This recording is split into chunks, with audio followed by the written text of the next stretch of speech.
Pro kontra pedagang Mardika, sikapi pembongkaran lapak.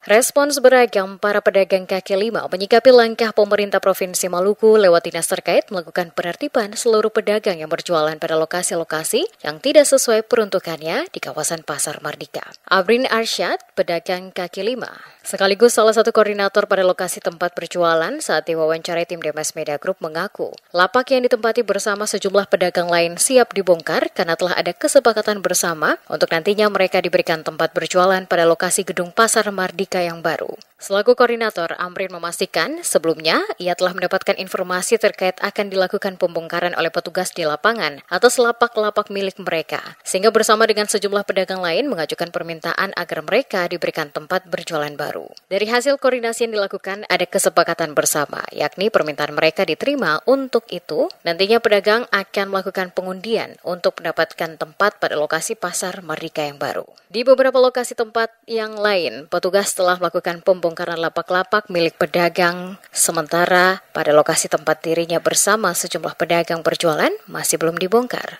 Tetapi telah ada pemberitahuan bahwa pembongkaran akan dilakukan pada awal Januari nanti dan hal itu telah disepakati bersama dengan pedagang. Jika nantinya di kemudian hari kesepakatan bersama tidak diindahkan oleh petugas, maka selaku koordinator bersama para pedagang lain akan menuntut apa yang telah disepakati bersama, yakni mereka diberikan tempat berjualan pada lokasi dalam Pasar Mardika.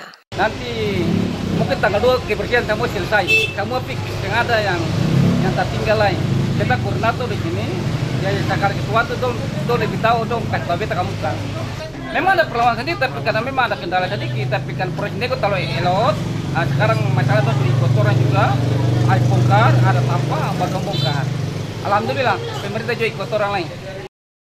Seperti diketahui, pemerintah Provinsi Maluku melaksanakan pembongkaran lapak-lapak milik pedagang pada kawasan Pasar Mardika, termasuk dalam kawasan terminal, dengan melibatkan personil gabungan Satuan Polisi Pamung Praja atau Satpol PP Provinsi Maluku dan Kota Ambon, serta aparat TNI Polri. Walaupun aksi pembongkaran lapak sempat mendapatkan perlawanan dari para pedagang, namun semuanya dapat diselesaikan dengan baik dan seluruh lapak yang dibongkar dapat dituntaskan oleh petugas di lapangan. Dan sesuai rencana pembongkaran lapak akan kembali dilanjutkan pada awal Januari 2025 untuk memastikan seluruh pedagang dapat berjualan dalam lokasi gedung Pasar Mardika.